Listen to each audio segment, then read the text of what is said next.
Buenas tardes, Eric, y todos los chicos. Les decía que le estamos dando vuelta al programa porque el programa que tienen, la charla de Eric estaba el jueves, pero debido a que él tiene consulta, entonces no, nada más le damos vuelta. Y entonces Eric ha venido siempre hace varios años ya, ¿verdad? Él antes daba un curso que se llamaba, en la malla anterior, Físico-Química 2, ¿verdad? Era, Eric, que tiene que ver con Química química, física 2, correcto, sí. química física 2, ¿verdad? Y tiene que ver con la química atmosférica. Entonces, hola, hola. Hola, hola. Él se va a encargar hoy de la clase. Entonces, no sé, Eric, si quiere, comenzamos ya Comenzamos. Ok, y usted perfecto. puede compartir la pantalla. Ok, de acuerdo. Entonces, bueno, voy a...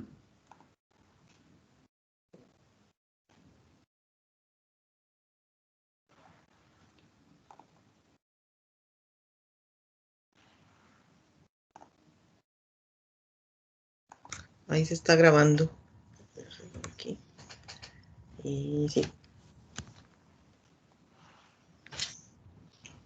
Bueno, excelente. solo para que me confirmen si están viendo ya la presentación. Sí, sí se Sí, puede. correcto. Ok, de acuerdo. Bueno, Laura, buenas tardes muchachos.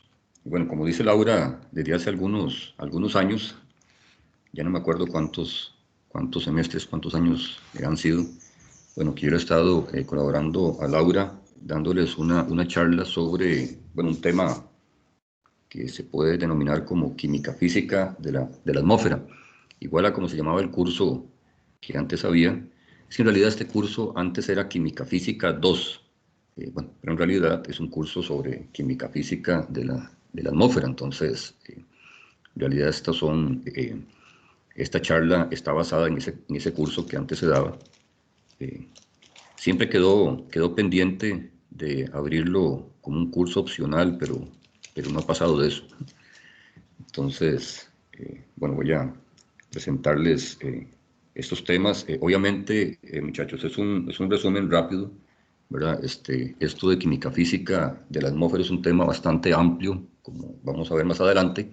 Entonces, voy a presentarles muchos temas para que tengamos una perspectiva bastante general, eh, enfocándonos más que todo en cómo se comportan, digamos, las sustancias en la atmósfera, pensando más que todo en lo que son contaminantes, ¿verdad? Entonces vamos a hacer un resumen ahí bastante general ahí de los aspectos más importantes. Bueno, entonces cuando hablamos de la atmósfera, tenemos obviamente que iniciar hablando sobre la composición de la atmósfera. Bueno, ya ustedes sabrán que la atmósfera es bastante variada, ¿verdad? Es bastante compleja en cuanto a composición.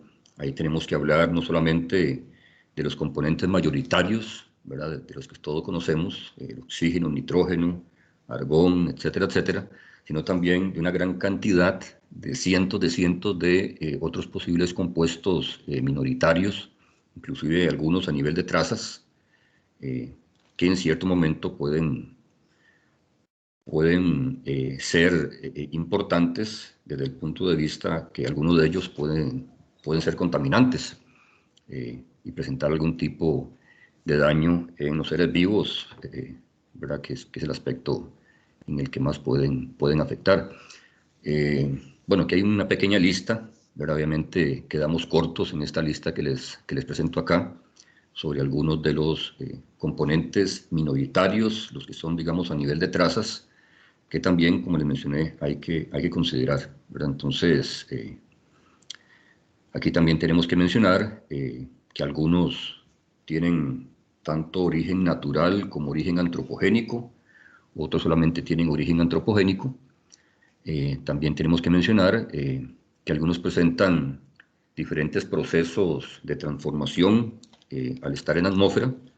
Eh, por ejemplo, si nos enfocamos a procesos de eliminación, ahí muchos participan en lo que llamamos reacciones fotoquímicas, ¿verdad? Que son reacciones catalizadas por la radiación solar, radiación ultravioleta, que provienen del sol, y también muchos de ellos reaccionan entre sí, ¿verdad? Llegando a formar lo que se llaman contaminantes o compuestos secundarios, ¿verdad? Que también llegan a ser parte de la atmósfera. También tenemos que hablar de la composición, porque en muchos de esos casos la composición varía en función de la altura. Entonces, aunque tenemos algunos componentes, sobre todo los mayoritarios, cuya composición es bastante homogénea a lo largo de la atmósfera, inclusive estamos hablando de a lo largo de varios kilómetros, como se presenta en esta grafiquita, vemos que hay muchos otros componentes donde su composición varía en función de la altura. Bueno, aquí vemos, por ejemplo, el oxígeno. Vemos que la composición del oxígeno es bastante homogénea en función de la altura. Vemos que, bueno, aquí tenemos en el eje X composición, en el eje Y altura. Vemos, por ejemplo, como oxígeno, argón, dióxido de carbono, su composición es bastante estable. Pero tenemos otros casos, ¿verdad?, donde la composición varía mucho en función de la altura. Entonces, todo esto en conjunto hace que, como les mencioné anteriormente, que la composición en términos generales de toda la atmósfera sea bastante compleja, y esto hace también, de eso tal vez vamos a hablar un poquito más adelante, de que cuando uno intenta hacer simulaciones sobre el comportamiento de algún componente en la atmósfera, todo esto lo complica aún más, ¿verdad? Entonces, podemos decir que en términos de simulaciones, en términos de lo que son predicciones, trabajar con atmósfera es de los compartimentos ambientales más complejos. Si los comparamos, por ejemplo, si quisiéramos hacer simulaciones con la litosfera o en la hidrosfera. Bueno, como les mencioné anteriormente, mucho de lo que vamos a ver, vamos a enfocarlo en el comportamiento de contaminantes a nivel atmosférico, ¿verdad? Sobre todo por el efecto que estos pueden tener. Bueno, ya vimos que muchos componentes atmosféricos tienen origen antropogénico y tienen origen natural. ¿Qué es lo que pasa? Bueno, llegamos a pensar que solamente los componentes antropogénicos son los que pueden tener efecto contaminante. Pero sin embargo, tenemos que pensar que muchos componentes que se forman de manera natural son formados también de manera antropogénica. ¿Y qué es lo que pasa? Bueno, que estos llegan a ser contaminantes cuando sobrepasan cierta concentración natural límite esperada. Ejemplo de esto sería el metano. Bueno, sabemos que el metano tiene origen natural a nivel atmosférico, pero sin embargo, sobre todo cuando estamos en algún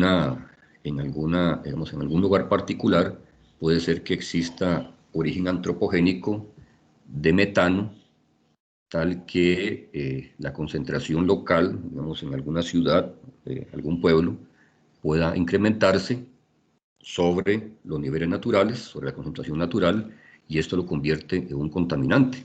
Bueno, y así podemos citar otro tipo de componentes naturales que están en la atmósfera, ¿verdad?, que se generan, repito, de forma natural, pero que sin embargo, por la suma de los orígenes antropogénicos, pueden llegar a ser contaminantes. Bueno, entonces, pensando en todo este montón de posibles contaminantes, se sabe que hay cierto número, en particular 6, que son los más importantes, 6 grupos de contaminantes que son los más importantes, y que estos abarcan el 90% de toda la contaminación que se presenta en la atmósfera. Entonces, bueno, aquí están identificados. Tenemos, por ejemplo, todo lo que son partículas en suspensión, lo que llamaremos más adelante aerosoles sólidos.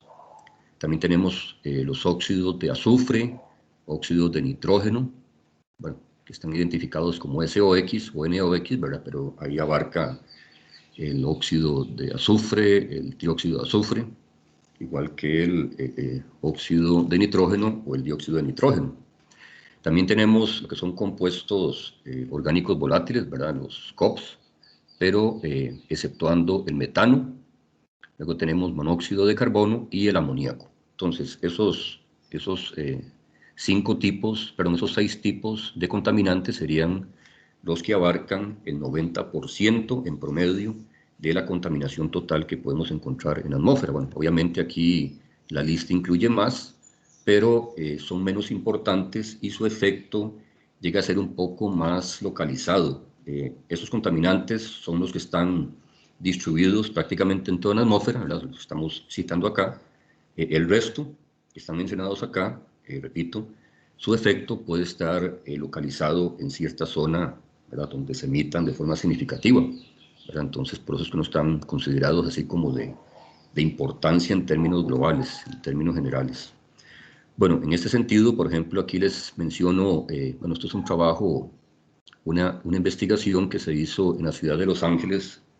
Esto es de los años 70, más o menos, sí, principios de los 70 me parece, que se hizo un estudio sobre la concentración de contaminantes que existía en la ciudad de Los Ángeles. Y aquí, bueno, se llega a demostrar en este trabajo que perfectamente se podría extrapolar a otras ciudades, cómo efectivamente el grupo de compuestos que les cité anteriormente llegan a alcanzar cerca del 90% de la concentración total de contaminantes que encontramos en la atmósfera. Entonces vean cómo efectivamente aquí tenemos monóxido de carbono, tenemos óxido de nitrógeno, óxido de azufre, tenemos los COPs, ¿verdad?, sin incluir el metano. Bueno, aquí está el metano, aquí por aparte, bueno, y otras emisiones.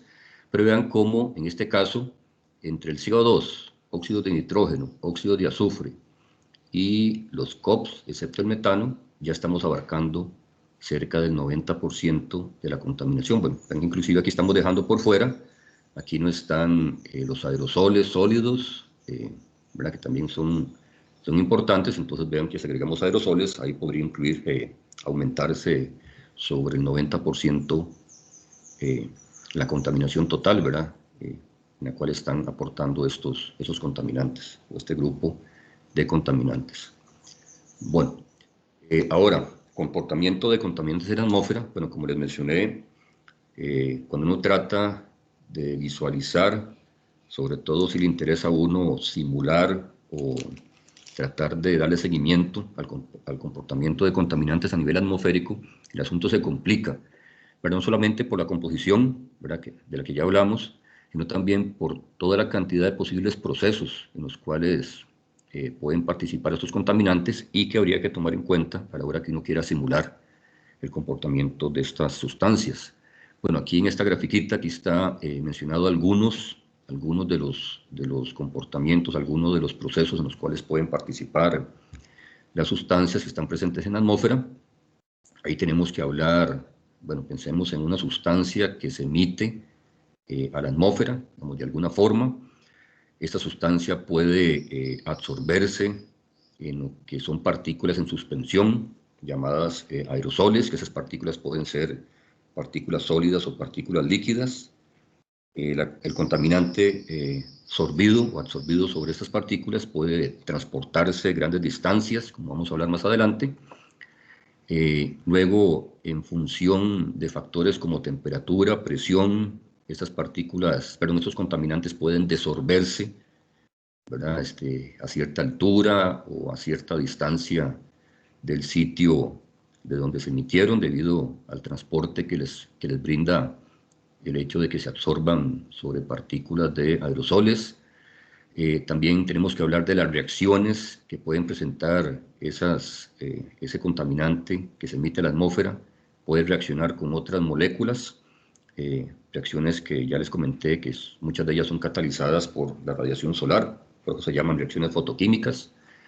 Pueden ser arrastradas por la lluvia. Bueno, ahí podemos seguir mencionando una gran cantidad de posibles procesos, ¿verdad?, que habría que tomar en cuenta. Entonces, si sumamos todo eso, ahí llegamos efectivamente a comprender cómo el comportamiento o la predicción de un comportamiento de una molécula, digamos, alguna sustancia a nivel atmosférico puede ser bastante complejo. Bueno, de esto Laura ha trabajado con estudiantes en sus trabajos de graduación, y creo que hay 2 trabajos, Laura, ¿verdad?, que han trabajado simulación, me parece. Me Sí. corregís ahí, sí, me acuerdo de...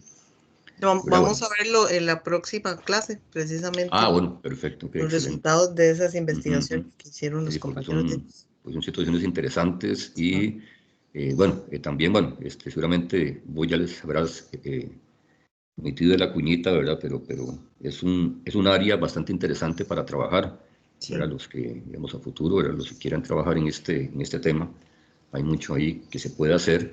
Ujú. Hay mucho software también, digamos, que uno Sí, sí. puede, digamos, utilizar para esto. Bueno, vamos ahí Laura, ahí les va a hablar entonces, que tiene más conocimiento sobre eso. Bueno, ahora tenemos que hablar también, obviamente, Perdón, Eric, sí, perdón dígame, que ajá, meta la ajá. cuchara. No, claro, No dígame. sé si se puede devolver un toque a la lámina anterior. Esta, Vean que ahí Eric, sí, les habló sobre el tema de las partículas, ¿verdad? Aerosoles sólidos se llaman. Y nosotros, es muy importante, un grupo de equipos que vamos a ver más adelante en la parte de diseño, que están precisamente destinados a la eliminación del material particulado de las corrientes gaseosas, ¿verdad? Entonces hago esa puntualización, ¿verdad? ¿Por qué es tan importante de que muchos equipos de control de emisiones están dirigidos a eliminar esas partículas, o sea, que no lleguen a la atmósfera, sino que puedan ser recolectados en el sitio, digamos, donde se generan, ¿verdad? Porque, como ven, dan superficie para generar otros compuestos orgánicos, otros compuestos secundarios, perdón, que son mucho más peligrosos. Entonces, perdón, Eric, ya. yo no, bueno, excelente, sí, no, no, bueno, y sobre esto, inclusive, bueno, vamos a hablar más adelante vamos a hablar un poquito más sobre estos aerosoles, ¿verdad? Sobre estas partículas, pero bueno, adelantando, ¿verdad? Y recalcando lo que le mencionó Laura, esos aerosoles por sí mismos pueden ser contaminantes, ¿verdad? Pero también, como le citó Laura, bueno, que esa parte sí no se las indiqué yo, que estas partículas de aerosoles en sí mismas pensemos que pueden convertirse en laboratorios ambulantes. Bueno, porque pueden viajar grandes distancias, ¿verdad? Tanto a nivel vertical como horizontal en la atmósfera, y cuando absorben otras moléculas, ¿verdad? Otros contaminantes sobre las superficies, pueden tener transformaciones químicas que las convierte en otros contaminantes secundarios, y esos contaminantes secundarios entonces pueden desorberse, digamos, a cierta distancia por el transporte, ¿verdad? Que les brinda el material particulado. Sí, entonces esto, bueno, complica aún más el asunto, ¿verdad? Si uno quiere simular, digamos, la molécula que uno quiere trabajar y resulta que puede sorberse sobre material particulado, ¿verdad? Entonces ahí el asunto complica. Bueno, si entonces les iba a citar, bueno, el efecto que pueden tener esos contaminantes que ya citamos, ¿verdad? Que dijimos, bueno, que abarcan el 90% de la contaminación atmosférica, entonces podríamos citar qué efecto tienen, ¿verdad? ¿Por qué se consideran como contaminantes?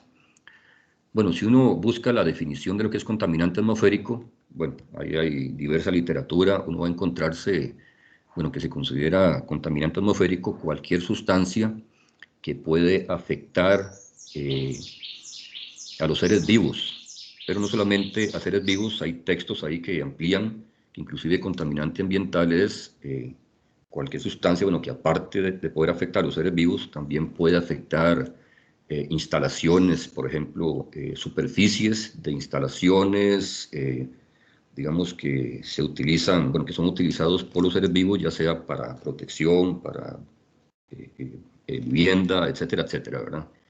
Inclusive obras de arte, ¿verdad? Puede haber alguna sustancia ahí que tal vez no afecta directamente a los seres vivos, pero sí afecta, por ejemplo, superficies, digamos lo que son techos, obras de arte, eh, digamos, estatuas y todo ese montón de cosas, ¿verdad? Entonces, eso se considera como contaminante atmosférico, ¿verdad? Tiene un efecto negativo sobre los seres vivos y todo lo que los seres vivos puedan utilizar, ¿verdad? Para vivir, ¿ok?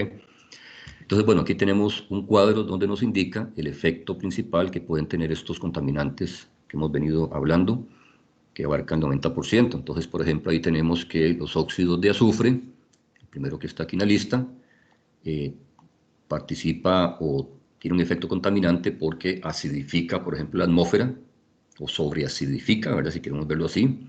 Por sí mismo tiene cierto nivel de toxicidad, ¿verdad? Por el hecho, digamos, de respirarse. y también participa en el cambio climático. Recuerden ustedes que el cambio climático es una serie, digamos, de transformaciones que puede tener la atmósfera, transformaciones no naturales, digamos, no esperadas, por el efecto de la presencia de sustancias dentro de la atmósfera, ¿verdad? Entonces, ahí también entonces, el dióxido de azufre puede tener efecto en el cambio climático. Bueno, que eso tiene que ver, por ejemplo, no solamente con la acidificación de la atmósfera, sino que el dióxido de azufre puede participar en la acidificación, digamos, de los océanos, en ciertas, digamos, de forma localizada, y eso va a producir cambios en los ecosistemas, bueno, etcétera, etcétera, ¿verdad? Entonces, ese es el efecto en el cambio climático. Luego, bueno, ahí podemos citar otros casos, ¿verdad? Los óxidos de nitrógeno también pueden participar en procesos de acidificación, por sí mismos son tóxicos también, ¿verdad? Cuando se respiran. Y también tiene un efecto en el ozono troposférico. Bueno, recuerden ustedes, bueno, de eso vamos a hablar más adelante, que nosotros tenemos ozono a nivel troposférico, ¿verdad? Que es la zona donde vivimos nosotros, ¿verdad? Pero también tiene efecto sobre el ozono que hay en la estratosfera, ¿verdad? Que es el ozono que nos protege de la radiación solar, ¿verdad? Digamos, la capa de ozono. Entonces, bueno, ahí hay algunas moléculas de estas que pueden tener un efecto, ya sea aumentando la formación de ozono troposférico, o más bien destruyendo el ozono estratosférico, ¿verdad? Entonces, hay que tomar en cuenta eso. Bueno, y así podemos ver que otros tipos de contaminantes van a tener ahí efecto toxicológico por sí mismos, ¿verdad? O también pueden participar en otros procesos, y por esa razón se consideran como contaminantes, ¿verdad? ¿Ok? Ahora, bueno, de la gran cantidad de contaminantes que pueden formarse, bueno, aquí tenemos que citar, o recalcar más bien, porque ya lo mencionamos anteriormente, que nosotros podemos tener contaminantes primarios y contaminantes secundarios. Por ejemplo, si hay no sé, algún proceso industrial, pensemos un proceso industrial que emite óxido de azufre a la atmósfera, entonces este óxido de azufre sería un ejemplo de un contaminante primario. Pero si este óxido de azufre reacciona con otra molécula que anda por ahí en la atmósfera y genera, el resultado como producto de esta reacción genera una sustancia diferente, y esa sustancia puede ser contaminante también, entonces aquí estaríamos hablando de contaminantes secundarios. ¿Okay? Bueno, entonces, en términos de contaminantes secundarios, el más famoso hoy en día es el llamado smog fotoquímico. Bueno, este smog fotoquímico se detectó desde los años 70, principios de los 70, y es un contaminante secundario porque se produce debido a reacciones fotoquímicas que se dan entre los hidrocarburos, la luz solar y óxidos de nitrógeno. Aquí está indicado aquí abajo.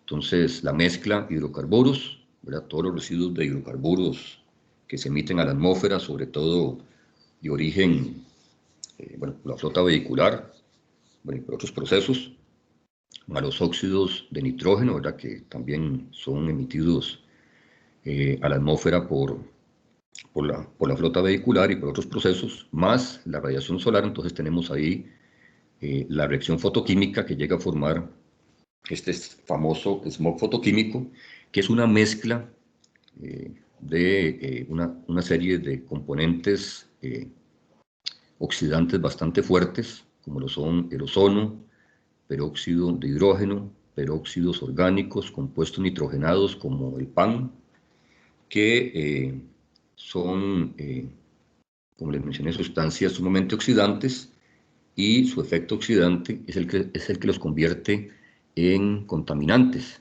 ¿verdad? Porque estos llegan a afectarnos, por ejemplo, a nivel superficial, afecta, digamos, la piel, producen quemaduras a nivel de piel, digamos, en los seres humanos, por ejemplo, y en los animales, y también llega a producir quemaduras en la superficie, digamos, en las hojas de las plantas, inclusive.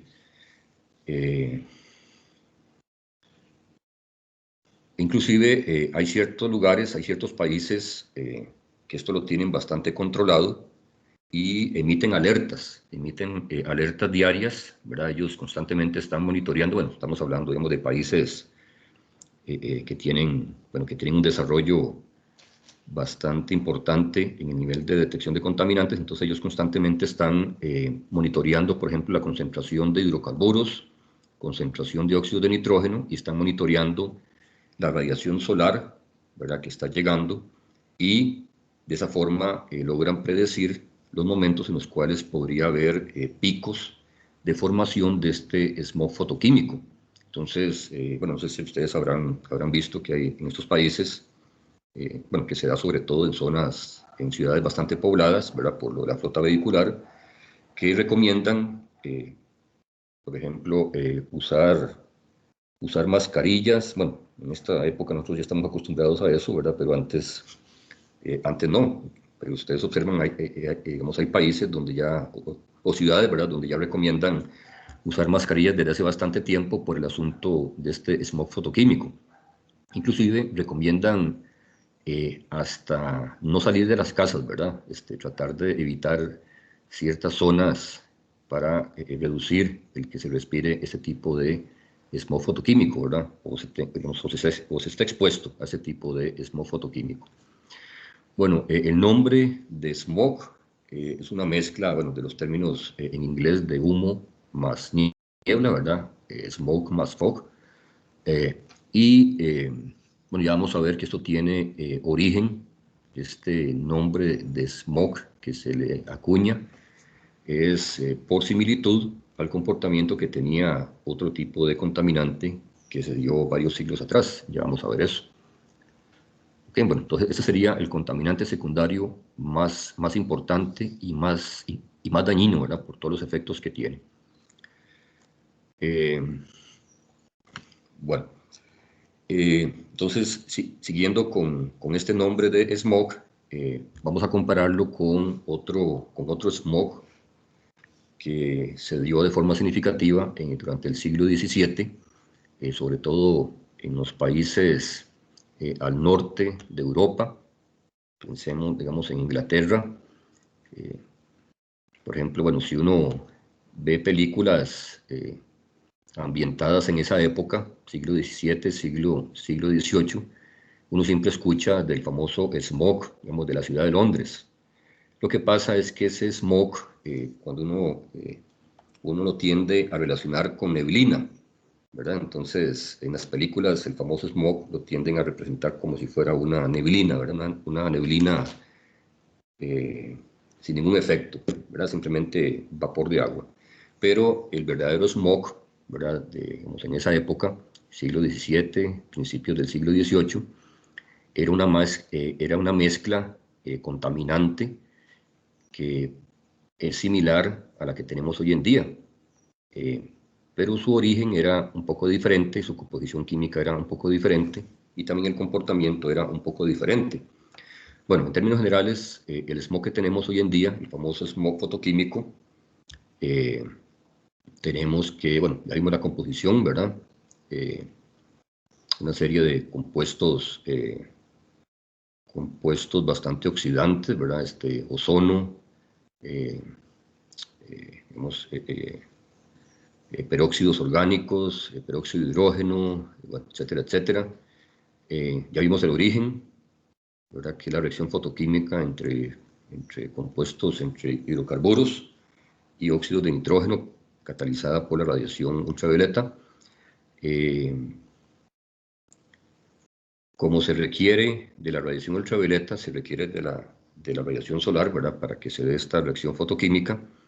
Obviamente, las altas concentraciones se da, por ejemplo, en climas, pues está relacionada con, digamos, con ambientes secos, humedad baja, temperaturas altas, ¿verdad?, que son los instantes en los cuales hay mayor radiación solar, y sobre todo se da a partir de mediodía, ¿verdad?, pues, repito, porque hay una mayor concentración de de los COPs y de los óxidos de nitrógeno, ¿verdad? Porque son horas pico a las cuales hay mayor concentración de estos compuestos y también mayor radiación solar, ¿verdad? Que todo combinado nos va a dar este smog fotoquímico que tenemos hoy en día.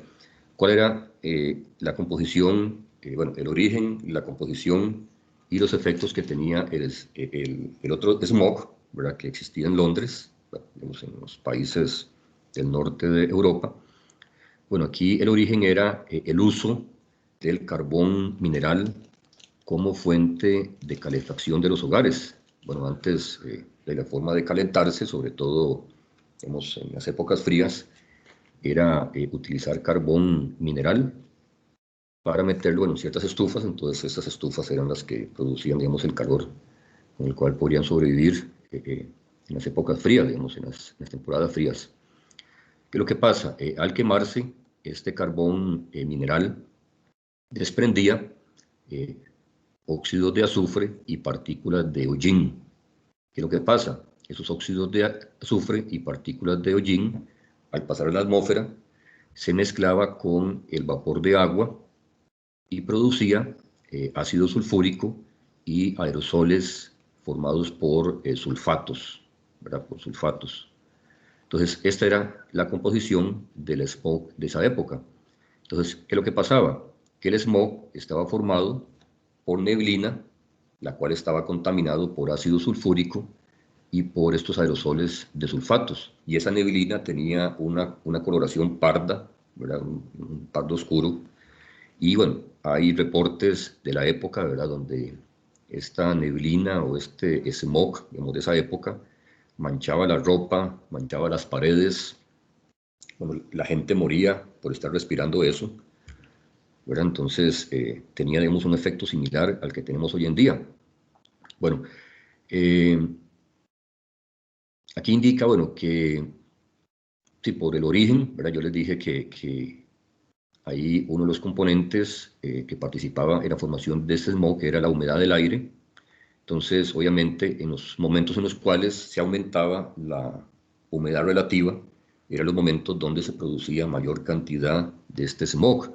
Entonces, eso ocurría, digamos, en las primeras horas de la mañana, ¿verdad? Donde había temperaturas bajas y esto producía que se diera una mayor concentración de humedad eh, en el aire, ¿verdad? Porque se alcanzaba lo que se llama el punto de rocío, ¿verdad? Que es prácticamente cuando tenemos la atmósfera saturada con humedad y con vapor de agua. Entonces eso aumentaba la posibilidad y la concentración de este smog, ¿verdad? Porque, repito, el vapor de agua, el agua atmosférica era uno de los componentes que producía este famoso smog. Bueno, entonces, a raíz de eso, todo esto es para comentarles, bueno, que a raíz de eso, ¿verdad? Este contaminante se le acuña también con el nombre de smog, ¿verdad? Pero smog fotoquímico, recalcando que el origen y la composición es diferente al smog que existió bueno, en el siglo XVII y principios del siglo XVIII. Inclusive, bueno, aquí yo siempre les presento este cuadro pintado por Monet. Bueno, Monet fue un pintor que vivió entre estos años. Y bueno, hay una pintura no me acuerdo el nombre exacto, pero bueno, hay una pintura donde se ve un castillo, se ve aquí como un río, y se ve el ambiente como de color pardo, ¿verdad? Así con unas manchas ahí feas, y se pensaba que era la pintura que estaba dañada, pero después investigando se dieron cuenta que no, que esos eran los pigmentos originales, y más bien ahí Monet lo que estaba mostrando era cómo se observaba, cómo se podía observar el smog fotoquímico en esa época, ¿verdad? El ambiente de color pardo, bueno, las paredes manchadas, etcétera, etcétera. Bueno, y resulta que el comportamiento que tiene el smog fotoquímico que tenemos hoy en día no anda muy lejos de ese comportamiento que tenía el smog en el siglo XVII y XVIII en las ciudades del norte de Europa. Vean, por ejemplo, esta fotografía es de la ciudad de Beijing, cerca del mediodía. Vean la coloración que hay en la atmósfera, un color pardo, casi que rojo, y esto se debe a una alta concentración del smog fotoquímico, ¿verdad? ¿Okay? Entonces, y eso se está respirando, ¿verdad? Entonces, nosotros, bueno, tenemos la ventaja, las altas concentraciones de smog fotoquímico se dan en aquellas ciudades donde, bueno, aparte de que se dan altas concentraciones, hay, digamos, pocas opciones de que este smog fotoquímico, digamos, se mueva. Digamos, hay pocas corrientes de aire. Muchas veces son ciudades, ¿verdad?, que están metidas dentro de sistemas montañosos, entonces hay pocas opciones a que este smog digamos, se limpie rápidamente, entonces se va concentrando. Nosotros tenemos la ventaja de que, bueno, hay cierto paso ahí, el paso de la Palma, ¿verdad?, que sirve como sistema de purificación del aire, sobre todo en el centro de San José. Entonces, eso permite que nosotros no tengamos una concentración de smog tan grande, ¿verdad?, como hay en otras ciudades, ¿verdad? Por ejemplo, aquí Beijing, también se da lo mismo, digamos, en México. Digamos, bueno, ya no se llama el Distrito Federal, ahora se llama la Ciudad de México, ¿verdad? También se da, por ejemplo, en Los Ángeles, en Barcelona, ¿verdad?, que son zonas donde, por las características geográficas, ¿verdad?, por esto de que el smog se queda atrapado, no hay muchas opciones a que se limpie la atmósfera. Ok. Ahora, también tenemos que hablar, bueno, dentro de todo este comportamiento de los contaminantes a nivel atmosférico, tenemos que hablar de lo que se conocen como los ciclos biogeoquímicos, ¿verdad?, que no es otra cosa que el comportamiento, oxidación-reducción que pueden tener las sustancias presentes en la atmósfera debido a efectos biológicos, a efectos geológicos y a efectos químicos en sí mismos, ¿verdad? O a efectos químicos que tienen origen geológico y origen bioquímico.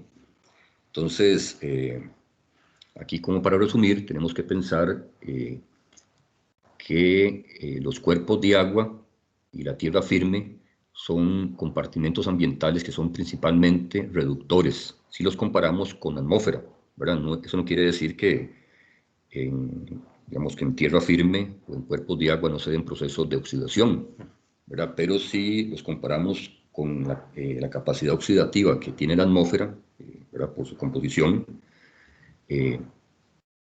repito, los cuerpos de agua, en su gran mayoría, ¿verdad?, y tierra firme, se dan procesos principalmente de reducción, y en la atmósfera se dan procesos principalmente de oxidación. Entonces, en esos términos, es donde se define estos ciclos de oxidación-reducción, ¿verdad?, que son los que se conocen como ciclos biogeoquímicos. Entonces, pensemos en algún compuesto que se emita a la atmósfera desde la Tierra. Pensemos que es una especie que viene de una forma reducida. Entonces, ¿qué es lo que pasa? Apenas ingresa a la atmósfera, comienza a experimentar procesos de oxidación. Bueno, pensémoslo así. ¿Cuál es el componente mayoritario a nivel atmosférico? El oxígeno, ¿verdad? El oxígeno es uno de los componentes mayoritarios. Entonces, al tener esa gran cantidad de oxígeno, bueno, pensemos en la gran cantidad entonces de capacidad oxidativa que tiene la atmósfera, ¿verdad? Entonces, esos compuestos comienzan a reaccionar entre sí, comienzan a oxidarse, hasta que llegan a una forma oxidada y posteriormente son depositados de nuevo en tierra firme, ya sea porque se depositan por sí mismos o son arrastrados por corrientes de aire o son arrastrados por las lluvias, son depositados de nuevo en tierra firme y ahí comienzan a experimentar procesos principalmente reductivos, digamos de reducción, y regresan otra vez a la atmósfera, ¿verdad? Entonces hay muchos componentes que presentan ciclos de estos. Bueno, aquí les voy a presentar algunos ejemplos. Vamos a ver el caso del nitrógeno. Bueno, el nitrógeno tiene uno de los ciclos biogeoquímicos más variable, ¿verdad?, por la gran cantidad de estados de oxidación que puede presentar el nitrógeno. Bueno, el nitrógeno puede presentar todos estos estados de oxidación, -3, 0, +1, +2, +3, +4, +5. Y en cada estado podemos tener una gran cantidad de posibles sustancias, ¿verdad?, en las cuales el oxígeno puede estar presente. Entonces, Imaginémonos, no sé, pensemos que en tierra firme, por ejemplo, se emite algún compuesto en forma reducida. Pensemos en el amoníaco, ¿verdad? Bueno, hay ciertos procesos que emiten amoníaco en la atmósfera. Por ejemplo, todo lo que es la actividad ganadera es una fuente de amoníaco atmosférico. Entonces pasa a la atmósfera y ese amoníaco comienza a presentar procesos de oxidación, ¿verdad? Lo que les contaba anteriormente. Entonces puede pasar a formar nitrógeno libre. Si sigue oxidando, se puede formar óxido nitrosos. Se sigue oxidando, llega a formar óxido nítrico. Sigue oxidándose, llega a formar ácido nitroso o ion nitrito. Puede formar dióxido de nitrógeno y posteriormente puede llegar a formar ion nitrato o ácido nítrico, los cuales son devueltos a tierra firme. Estamos hablando de tierra firme, incluyendo también los cuerpos de agua. Y ahí comienzan a experimentar procesos de reducción, principalmente, y pueden devolverse de nuevo otra vez a la atmósfera. Y ahí tenemos el ciclo, ¿verdad? Entonces es un ciclo bastante variado. Tenemos otros ciclos un poco más cortos, por ejemplo el del azufre. El azufre solo presenta 4 estados de oxidación, -2, 0, +4, +6. Entonces, no sé, aquí podemos imaginarnos un comportamiento similar, algún proceso que emita, no sé, pensemos en, sulfuro de hidrógeno, ¿verdad? Que se emite a la atmósfera. Entonces ahí en la atmósfera comienza a oxidarse, a ir pasando por varios tipos de compuestos. Luego, esos compuestos ya en su estado final de oxidación pueden regresar otra vez a la Tierra o a cuerpos de agua, se reducen y otra vez ahí se cierra el ciclo, ¿verdad? Bueno, entonces, en la literatura ustedes pueden encontrar ciclos de estos, ¿verdad? Donde les detallan cuáles son los compuestos mayoritarios en los cuales se puede encontrar cada tipo de átomo a la hora que participa a nivel atmosférico, digamos, en estos ciclos biogeoquímicos. Bueno, aquí también hay otro, no, mentiras. Pensaba que les había puesto el del carbono, pero no, mentiras, el del carbono no está. Bueno, pero ustedes pueden buscar prácticamente para los elementos más importantes, ustedes pueden buscar en la literatura los ciclos biogeoquímicos. Ahí estamos incluyendo inclusive elementos metálicos. Bueno, aquí yo les cité 2 ejemplos de elementos no metálicos, pero también los elementos metálicos participan en ciclos biogeoquímicos. Por ejemplo, qué sé yo, si pensamos en el hierro, bueno, el hierro tiene su ciclo biogeoquímico también. Obviamente, si hablamos de metales, principalmente son ciclos que se reducen a cuerpos de agua y a tierra firme, pero esto no evita, ¿verdad?, que, por ejemplo, podemos tener metales presentes en aerosoles y es una forma en la cual pueden participar a nivel de procesos atmosféricos, ¿verdad? Pero, bueno, aquí lo importante es que si uno quiere estudiar el comportamiento de cualquier elemento a nivel atmosférico, tiene que pensar en que tienen que incluir todo ese tipo de transformaciones que están presentes en estos ciclos biogeoquímicos. ¿Ok? Bueno, muchachos, bueno, no les dije al inicio, pero tal vez se los indico. Cualquier pregunta que tengan, ¿verdad? Me pueden interrumpir en el momento. No tienen que esperarse al final, ¿verdad? Si fuera el caso que desean hacer algún comentario o alguna consulta. Ok, entonces vamos a continuar acá. Bueno, otro aspecto importante a considerar cuando se habla de estos contaminantes atmosféricos es lo que se conoce como el tiempo de residencia. Bueno, que simplemente es el tiempo promedio en el cual esas sustancias pueden permanecer en la atmósfera. Bueno, cuando se estudian estos tiempos de residencia, tenemos que considerar todos los procesos que pueden aumentar la concentración o reducir la concentración a nivel atmosférico, ¿verdad? Todos los procesos que son procesos, digamos, de acumulación o procesos de consumo o agotamiento, ¿verdad? Cuando están, como están indicados acá. Entonces, eso es un asunto de, digamos, para hablar de tiempo de residencia, tenemos que hablar, bueno, de cuál proceso es más importante. Obviamente, vamos a ver si tenemos mayor cantidad de fuentes del contaminante que de los procesos que consumen el contaminante, entonces ahí hablamos de una acumulación, ¿verdad? Bueno, es una comparación ahí, digamos, de flujos de ingreso y flujos de salida, ¿verdad? Si queremos verlo así. Hay otros casos, ¿verdad?, donde la velocidad a la cual se acumula es la misma a la cual se va consumiendo, y eso produce lo que se llaman estados estacionarios, ¿verdad?, que es cuando la concentración de la sustancia del contaminante en particular permanece más o menos constante a lo largo del tiempo, ¿verdad? Bueno, entonces, esto influye obviamente en el tiempo de residencia promedio, ¿verdad? Por ejemplo, si tenemos moléculas que después de emitidas se agotan o el flujo de consumo es muchísimo más alto que el flujo de ingreso a la atmósfera, entonces ahí tendríamos contaminantes con tiempos de residencia muy cortos.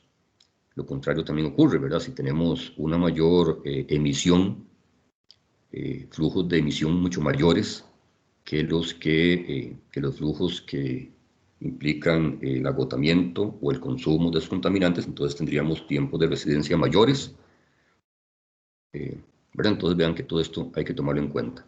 Obviamente hay que tomar en cuenta también, por ejemplo, dentro de los procesos de agotamiento y acumulación, tenemos que tomar en cuenta tanto procesos físicos, ¿verdad?, como procesos químicos, ¿verdad? Digamos, a la hora de visualizar cuáles son los diferentes aportes, digamos, de los diferentes procesos, entonces hay que tomar en cuenta tanto transformaciones físicas, ¿verdad?, como transformaciones químicas. Bueno, y ahora cuando hablamos de tiempos de residencia, tenemos que pensar que esos tiempos de residencia obviamente están relacionados con la capacidad de transporte que tenga la molécula o que tenga, digamos, el contaminante. Veámoslo así, vean que es un asunto de lógica. Especies que tienen tiempos de residencia muy cortos van a ser especies que van a poder movilizarse cortas distancias. Bueno, aquí tenemos algunos ejemplos. Bueno, aquí tenemos, por ejemplo, casos de moléculas, de contaminantes que tienen tiempos de residencia de unos cuantos segundos. Bueno, debido a eso, es que estas moléculas, después de que se emiten, pueden viajar unos cuantos pocos metros porque rápidamente se degradan, si prácticamente se agotan, digamos, se consumen, y por esa razón no pueden viajar muchas distancias. Entonces ahí tenemos lo que son contaminantes que se dan solamente a nivel local, ¿verdad?, digamos, a pocos metros del sitio de donde se originan. Pero si tenemos otro tipo de contaminantes, pensemos que tienen tiempos de residencia de días, meses, entonces esto ya pueden movilizarse mucho más distancia, ¿verdad? Entonces ahí pueden recorrer cientos de kilómetros, inclusive, del sitio de donde se producen, de donde se emiten, ¿verdad? Entonces estamos hablando que ya no son contaminantes que afectan de forma local, sino que pueden afectar, digamos, una región grande, incluyendo, digamos, un país, ¿verdad? Si el país no es muy grande, ahí podemos tener casos de estos. Y por último tendríamos los que tienen ya tiempos de residencia de años, ¿verdad?, de varios años, entonces son los más estables y pueden movilizarse miles de kilómetros, inclusive pueden pasar de un hemisferio a otro, ¿verdad? Pensemos contaminantes que tienen tiempos de residencia altos, de años. Digamos, si un contaminante se produce, no sé, en el hemisferio norte, perfectamente podría pasar al hemisferio sur, ¿verdad?, de la zona oriental a occidental, digamos, a nivel mundial, ¿verdad? Entonces, y ahora también tenemos que pensar en que esta movilidad no solamente es horizontal, también es vertical, ¿verdad? Entonces, muchos contaminantes de estos llegan a viajar muchos kilómetros hacia capas más altas de la atmósfera, y algunos de estos logran alcanzar la estratosfera y son los que llegan a reaccionar con el ozono y son los causantes de la formación o de la reducción del grosor de la capa de ozono. Bueno, entonces ahí estamos incluyendo, ¿verdad?, los que tienen tiempos de residencia muy altos, moléculas muy estables, todo lo que son clorofluorocarbonos, óxidos nitrosos, metano, una molécula bastante estable. Tenemos los halones, ¿verdad? Todos los compuestos, digamos, todos los haluros de compuestos orgánicos, digamos, los halones, son estables y llegan a reaccionar con el ozono estratosférico y reducen, ahí llegan a formar la capa de ozono. Perdón, llegan a reducir el grosor de la capa de ozono. ¿Okay? Entonces vean que ahí estudiar el tiempo de residencia es importante porque esto implica los alcances que puede tener el contaminante. Bueno, ahora, obviamente tenemos que profundizar un poco más en la capacidad de movilizarse que tienen estos contaminantes en la atmósfera.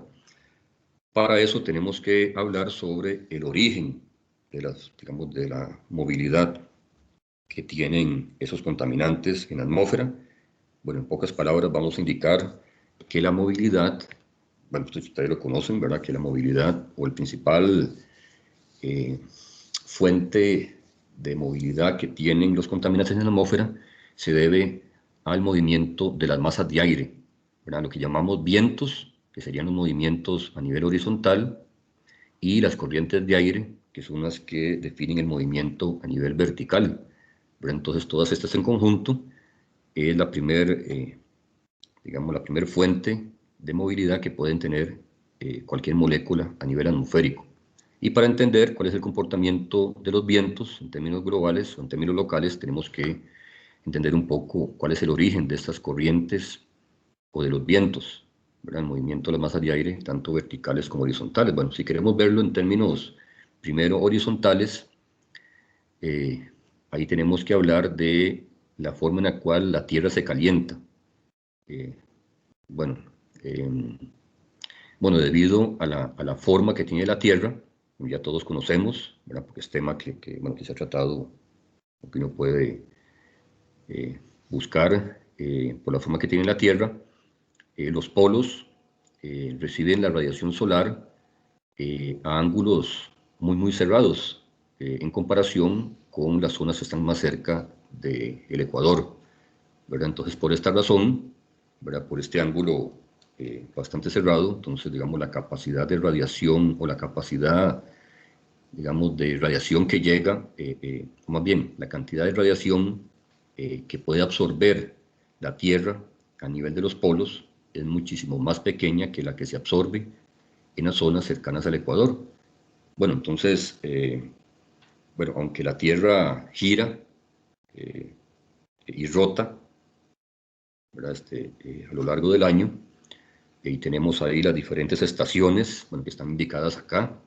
Bueno, aquí no se observa bien, pero aquí, bueno, aquí sí uno observa, bueno, aquí vemos cómo va cambiando el mes del año. Esto es bueno, esto es no es una simulación en sí, sino que es una gráfica que muestra cómo va cambiando la temperatura promedio a lo largo del año, y estos son mediciones, ¿verdad? Estos son datos reales que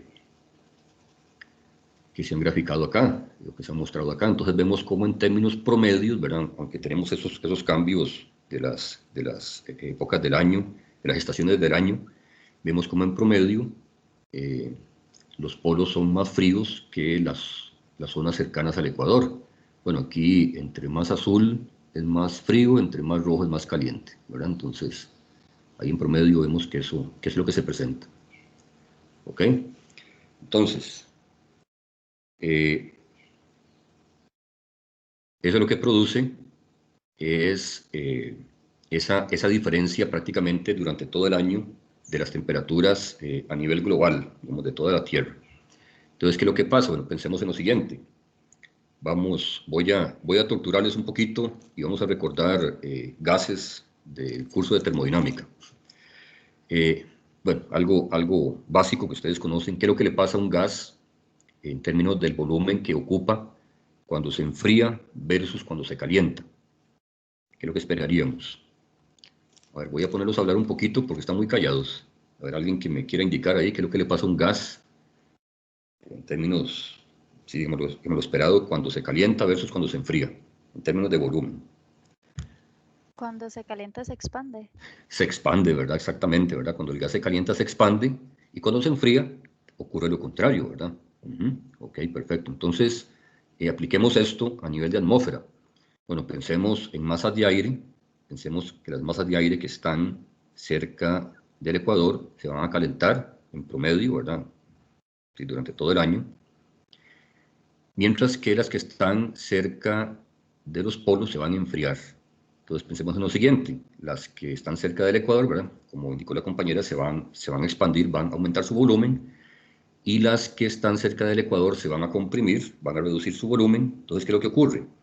Esto va a producir un cambio de presión neto, ¿verdad?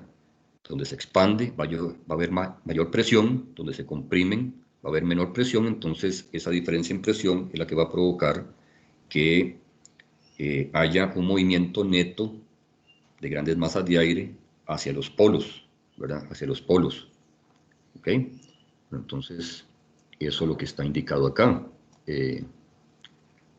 Voy a presentárselos, permítame acá, voy a brincarme, ya nos devolvemos, ¿verdad? Pero entonces ocurre lo siguiente. Bueno, ya vimos que cerca del ecuador, más caliente en promedio durante todo el año, cerca de los polos, obviamente más frío prácticamente durante todo el año.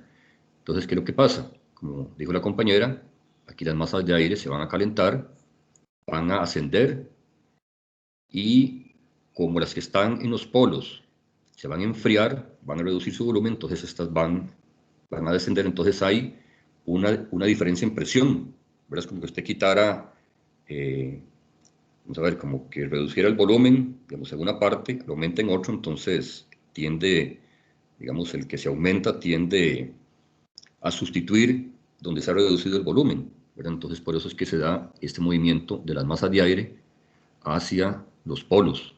Bueno, esto ocurre a grandes alturas. Esas son las que se llaman las corrientes de chorro, ¿verdad? Que ocurren a grandes alturas y son grandes masas de aire que se mueven hacia los polos. Estamos hablando que eso ocurre en las dos direcciones, ¿verdad? O sea, me refiero hacia el polo norte y hacia el polo sur, ¿verdad? Si queremos verlo así. ¿Y qué es lo que pasa? Bueno, cuando estas masas de aire llegan a los polos, bueno, ya vimos que en los polos se contrae, ¿verdad? Por la temperatura. Se regresan de nuevo otra vez al ecuador, pero a bajas alturas. ¿Por qué? Porque ahora tienen que sustituir el aire que estaba subiendo en el ecuador, ¿verdad? Entonces, es un asunto, digamos, de equilibrio, ¿verdad? Para mantener, digamos, la distribución de masas de aire. Entonces, donde hay exceso de aire, de ahí se corre donde hay menos, ¿verdad? Así por efecto, digamos, de temperatura en términos de que se expande o se contrae. ¿Ok? Entonces, en términos promedios, el aire, la masa de aire en términos horizontales, ¿verdad? Viaja a grandes alturas del ecuador hacia los polos. Pero cuando se devuelve de los polos hacia el ecuador, lo hace a bajas alturas. ¿Ok? Bueno, ahora sí, voy a devolverme. Entonces, a raíz de eso, es que, por ejemplo, bueno, nosotros hablamos, aunque ya vamos a corregir eso, nosotros hablamos, por ejemplo, digamos, de los vientos del norte, ¿verdad? Que nos afectan, digamos, digamos, durante diciembre, enero, febrero todavía. Bueno, ahorita estamos sufriendo todavía algunos vientos del norte, ¿verdad? Los famosos empujes fríos que se llaman ahora. Y eso es debido a esas masas de aire que están devolviéndose, ¿verdad? Que están devolviéndose de los polos a bajas alturas. En el caso nuestro, lo que nos afecta es el polo norte, ¿verdad? Aquí el comentario, bueno, que vamos a verlo más adelante otra vez, es que en realidad, a la hora que uno habla de los vientos del norte, no es correcto, ¿verdad? En realidad son vientos que entran por el este, ¿verdad? Bueno, ya vamos a ver por qué, ¿verdad? Porque resulta que estos vientos, a la hora que se regresan hacia el Ecuador, ¿verdad? A bajas alturas, no viajan en línea recta, sino que viajan haciendo ciertos trazos ahí, ciertas curvas, ya vamos a entender por qué. Bueno, ok, entonces, estas masas de aire que viajan horizontalmente, ¿verdad? Ya vimos del Ecuador hacia los polos y de los polos otra vez al Ecuador, es lo que se llaman los vientos, ¿verdad? Es el movimiento horizontal. Bueno, resulta que algo similar podemos explicar a la hora que lo visualizamos en términos verticales, porque también en términos verticales tenemos esos cambios en temperaturas. Bueno, ustedes saben, por ejemplo, bueno, que al menos en la troposfera conforme aumentamos la altura, la temperatura va a ir disminuyendo. Entonces, estamos más calientes cerca de tierra firme y más fríos conforme aumentamos en altura. Entonces, eso hace que se den corrientes de aire. Entonces, masas de aire que viajan, que suben y después bajan. ¿Y por qué ese comportamiento? Bueno, porque las masas de aire caliente, recuerden ustedes que la masa de aire caliente es más densa que la masa de aire frío. Entonces, tenemos masas de aire caliente que por ser menos densas comienzan a subir y conforme se van enfriando, ahora llegan a ser más densas y bajan otra vez, ¿verdad? Entonces están en eso, suben y bajan, ¿verdad? Entonces, eso es lo que se llaman corrientes de aire, ¿verdad? Que es el movimiento vertical, y vean que también lo explicamos en términos de diferencias en temperatura que llegan a producir diferencias en presión, ¿verdad? Por eso es que la diferencia en temperatura a nivel vertical también produce diferencias en presión, digamos, a lo largo de la atmósfera en términos verticales también, ¿verdad? Ok, bueno, de eso podemos seguir hablando en más detalle, ¿verdad? Pero vamos a hacer un resumen. Ahora, ¿por qué las masas de aire en términos horizontales no viajan en línea recta desde los polos hacia el ecuador? Bueno, tal vez hayan escuchado de esto, ¿verdad? Del famoso efecto Coriolis, que tiene su origen en el movimiento de rotación que tiene la Tierra. Entonces, bueno, esta rotación imprime una fuerza, bueno, aquí está un poquito explicada en términos físicos, no vamos a entrar en tanto detalle. Aquí en términos netos lo que vamos a mencionar es que eso produce, ¿verdad?, que los vientos se curven, tanto a la hora que van desde el ecuador hacia los polos como cuando regresan, ¿verdad? Entonces vean cómo los famosos vientos del norte no son tan así. Vamos a ver, si viajaran en línea, vamos a ver, esta línea continua son los vientos que viajan a grandes alturas, que van, digamos, del ecuador hacia los polos, ¿verdad? Y estos en líneas segmentadas son los que vienen devolviéndose a bajas alturas, ¿verdad? Entonces, esos son los que nos afectan, obviamente, ¿verdad? Por la zona en la cual nosotros vivimos, cerca, digamos, de la superficie, digamos, de la Tierra. Entonces, pero vean que no viajan en línea recta, sino que hacen esta curvatura, y por eso yo les decía que los famosos vientos del norte, los que transportan a Santa Claus, en realidad son vientos que entran por el este. A nosotros nos entran por el este. Bueno, ustedes escuchan a los meteorólogos, ellos sí mencionan lo correcto, ¿verdad? Ellos hablan de los vientos que entran por el este. Esos son los famosos, bueno, empujes fríos, ¿verdad? Que nosotros nos afectan, bueno, los que vienen al menos del Polo Norte, ¿verdad? Okay, entonces, vean que por esa razón, si ustedes se fijan en que eso uno puede encontrarlo en la literatura, las famosas cartas de vientos, ustedes van a encontrar que todas las cartas de vientos tienen curvas, ¿verdad? No son vientos que viajan en línea recta. Vean que todas tienen curvas. Bueno, aquí están marcados los vientos del este que nos afectan a nosotros, ¿verdad? Entonces, por esa razón, los vientos viajan, digamos, no en línea recta, ¿verdad?, entre los polos, sino que presentan estas curvaturas, ¿verdad?, estas fuerzas. Y no es otra cosa que el efecto de la rotación de la Tierra, ¿verdad?, lo que se llama efecto Coriolis. ¿Ok? Bueno.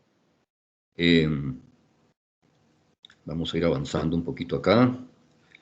Bueno, eso es importante, por ejemplo, a nivel de troposfera. La troposfera es la zona de mayor mezclado que existe en la atmósfera. ¿Por qué? Bueno, porque a nivel de troposfera, aparte de que tenemos los vientos, digamos, que viajan a bajas alturas, ¿verdad? Bueno, ya vimos que son los que vienen de los polos.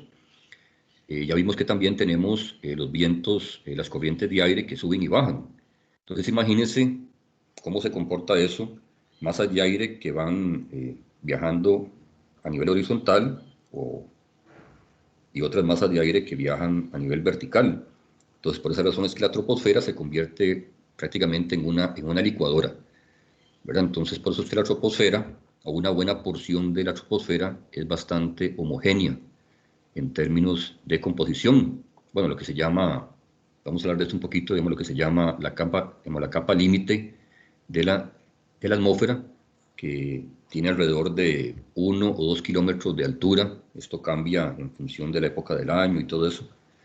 Es una zona bastante homogénea, es una zona de mezclado, ¿verdad?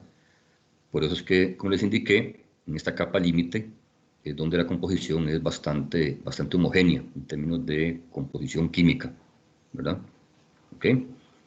Y también, bueno, eso es así, porque también si pensamos en la irregularidad geográfica, ¿verdad? Por el efecto de las montañas, etcétera, etcétera, todo eso también afecta y aumenta la capacidad de mezclado, ¿verdad? Si también, digamos, los edificios que hay en las ciudades, todo eso aumenta toda esa capacidad de mezclado que tenemos en esta famosa capa límite de la atmósfera, ¿verdad? Que repito, son los primeros 1 a 2 kilómetros de la troposfera, ¿ok?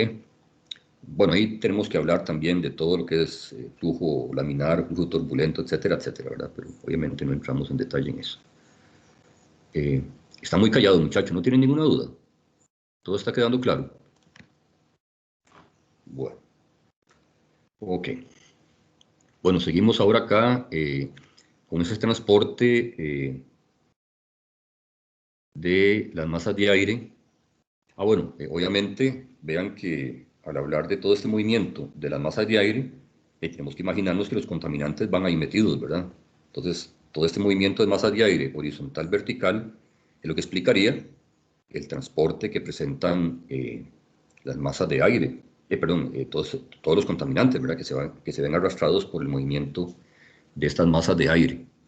¿Ok? Entonces, por esa razón, por ejemplo, bueno, aquí hay casos, digamos, de la medición de contaminantes en sitios donde uno no esperaba, ¿verdad? Y se debe a ese transporte global que existe. Vamos a ver, bueno, tal vez ustedes se habrán dado cuenta ahí por las noticias, bueno, desde hace un tiempo se viene reportando la detección de plaguicidas en los polos, ¿verdad? Bueno, y esta concentración ha ido aumentando debido al deshielo, ¿verdad? Entonces imagínense cómo han llegado los plaguicidas a los polos. Bueno, por ejemplo, se ha detectado DDT, digamos, en casquetes polares. Y vean que el DDT se dejó de usar desde los años 70, ¿verdad? A principios de los 80 el DDT ya se prohibió. Bueno, que lo sigan usando de manera ilegal en algunas zonas es otra cosa, ¿verdad? Pero en el DDT, en los polos, bueno, eso se debe a que ha estado almacenado.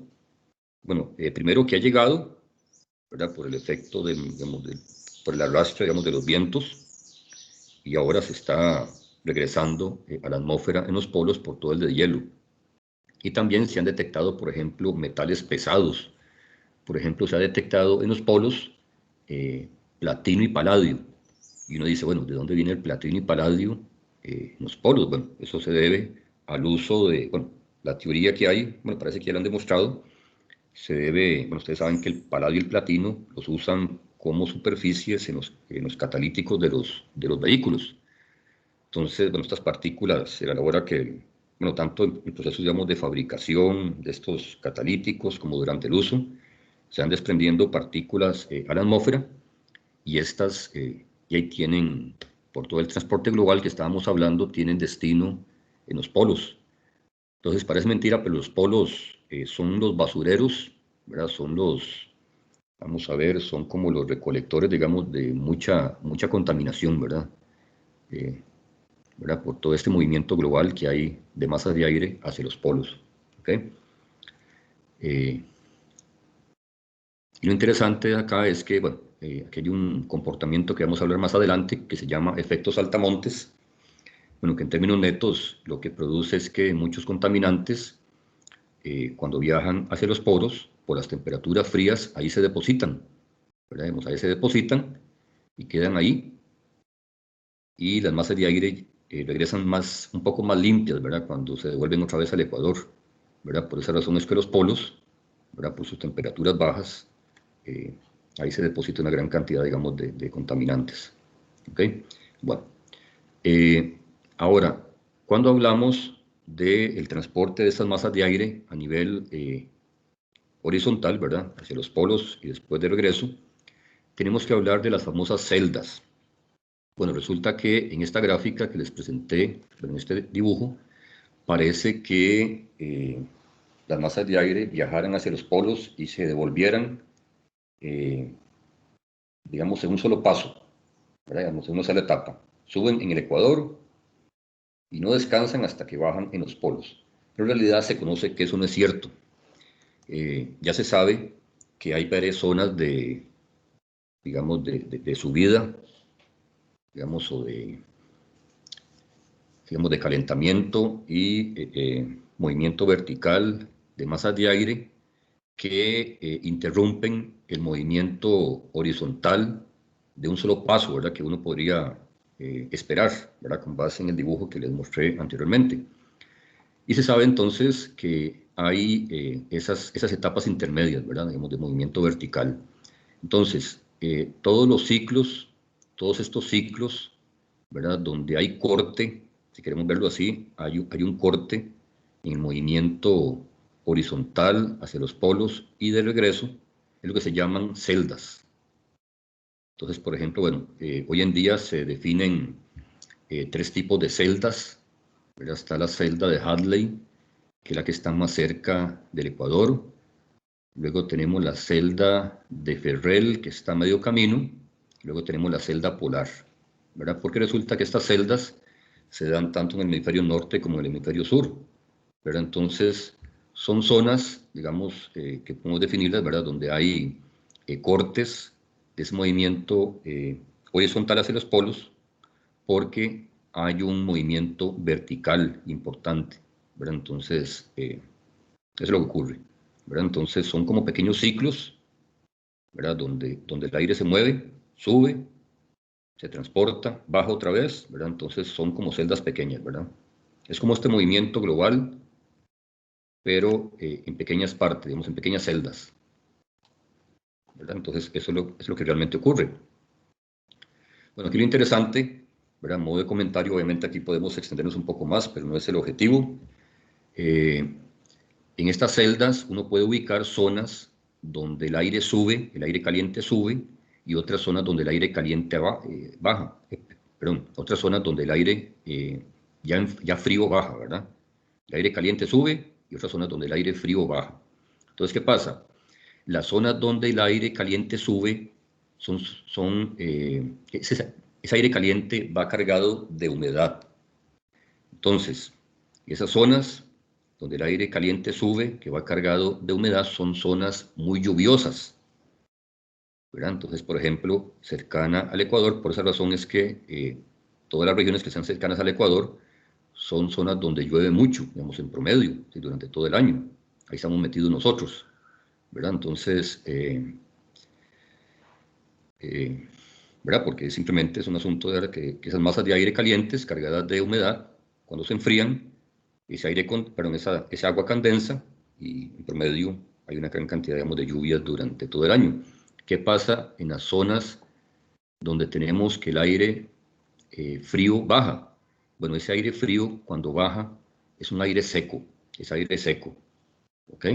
Y si nos ponemos a revisar, resulta que estas zonas donde el aire seco baja, ¿verdad? Donde corresponde, digamos, dependiendo de la celda en particular, donde ese aire seco baja, donde encontramos los mayores desiertos a nivel de toda la Tierra, ¿verdad? Entonces, por ejemplo, bueno, vamos a ver aquí, bueno, no me acuerdo exactamente cuál es la latitud, ¿verdad? Pero, por ejemplo, en estas celdas y cuando las masas de aire, por ejemplo, aquí de la celda de Hadley y la celda de Ferrel bajan, aire, aire seco que baja acá, si comenzamos a darle vuelta, digamos, a nivel de esta latitud, no me acuerdo si es latitud 60 por ahí, bueno, habría que revisarlo, y comenzamos a dar vuelta, resulta que eso coincide con el desierto de México.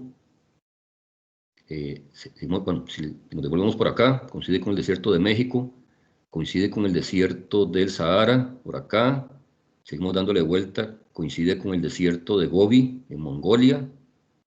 Bueno, ahí nos devolvemos, y también lo mismo ocurre en el Polo Sur. Por ejemplo, bueno, aquí donde descienden estas masas de aire seco, frías, aquí encontramos el desierto de Atacama, por ejemplo, aquí en Sudamérica. Si le damos vuelta, aquí nos encontramos con el desierto, se me olvida el nombre, el desierto que hay en Australia. Si alguien se acuerda, ahí me lo indica. Seguimos dándole vuelta. Bueno, ahí encontramos, digamos, las zonas desérticas, ¿verdad? Desérticas, digamos, debido debido a ese comportamiento de las masas de aire secas que bajan, ¿verdad? Ok, bueno, entonces, ese es el comportamiento, digamos, y pensémoslo así, entonces, que los contaminantes van en esa línea, ¿verdad?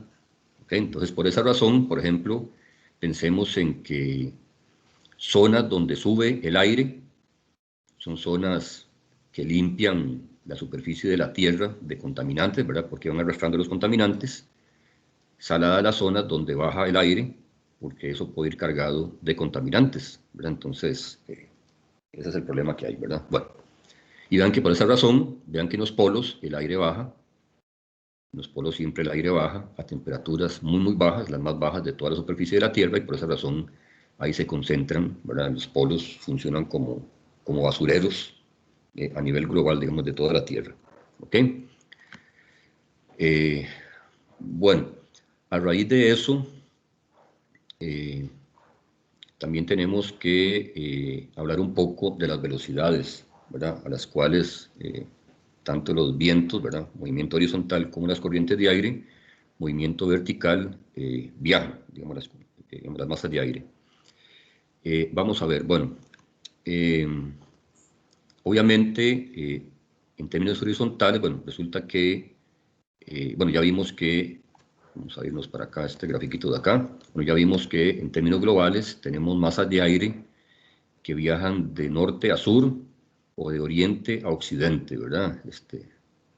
Tenemos tanto, digamos, tenemos movimiento de vientos, digamos, en todas direcciones, ¿verdad? Tanto, digamos, de un polo a otro como, digamos, en términos de oriente a occidente, ¿ok? Entonces, ¿qué es lo que pasa? Bueno, ahí tenemos que hablar de velocidades de transporte de esas masas de aire. Bueno, resulta que se sabe, por ejemplo, que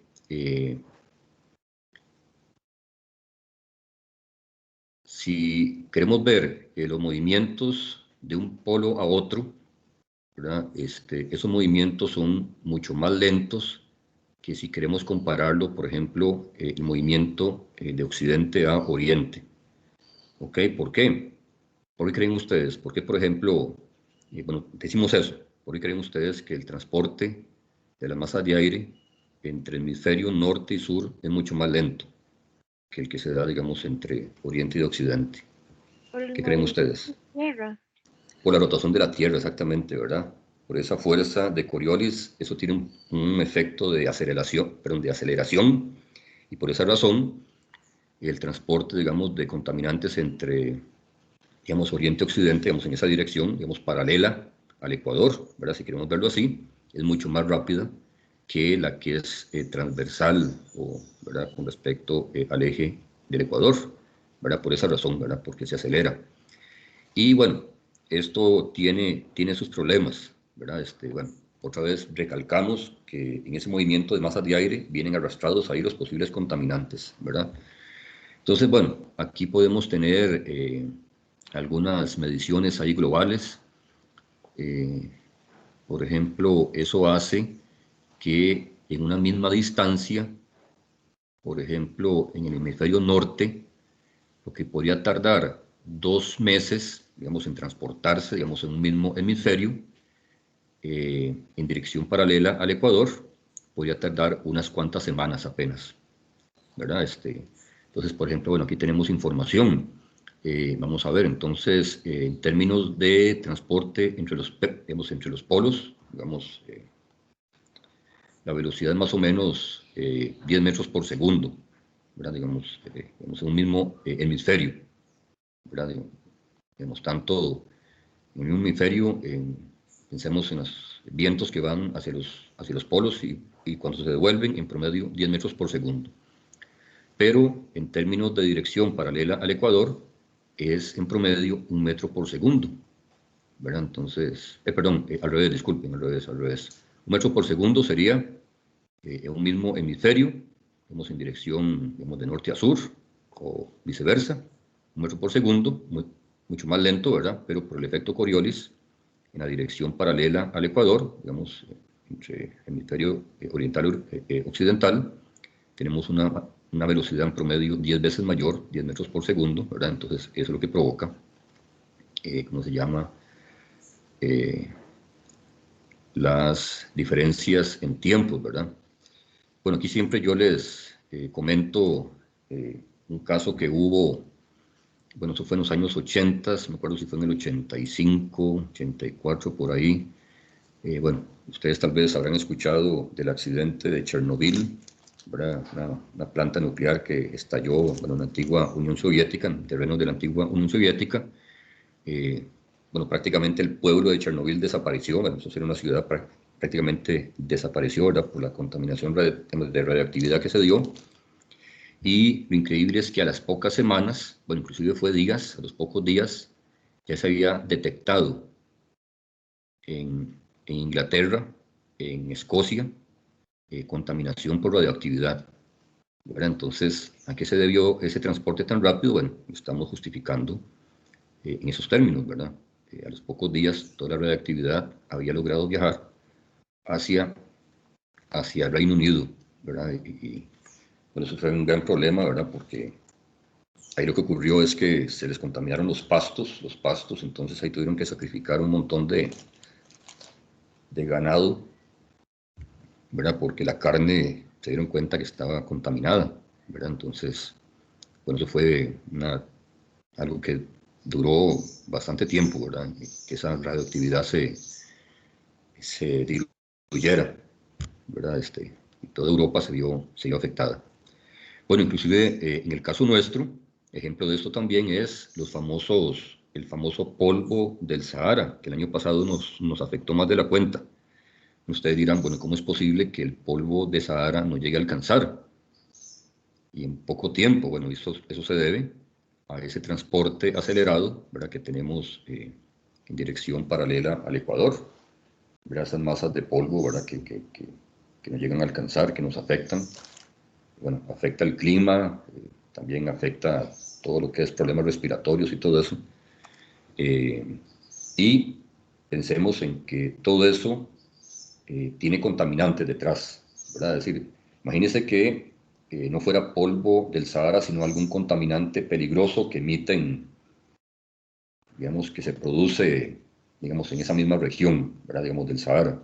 Entonces, rápidamente nos podría alcanzar, ¿verdad? Igual, cualquier contaminante peligroso que se produzca a nivel de Europa, un contaminante obviamente con tiempos de residencia altos, perfectamente nos podría alcanzar, ¿verdad? Por esta gran velocidad que tienen las masas de aire paralelas al Ecuador, ¿verdad? No así los contaminantes que viajan de polo, como son de un polo a otro. Inclusive, bueno, uno podría demostrar que eso ocurre en términos netos, por ejemplo, eso ocurre, digamos, del polo sur al polo norte o viceversa.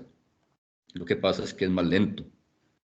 Entonces, por ejemplo, digamos, para viajar un contaminante del polo norte al polo sur o del polo sur al polo norte, en promedio, eso tardaría algunos años, ¿verdad? Sin embargo, la misma distancia se podría recorrer en unas pocas semanas en términos de dirección, digamos, de occidente a oriente, ¿verdad? Entonces, para que pensemos eso.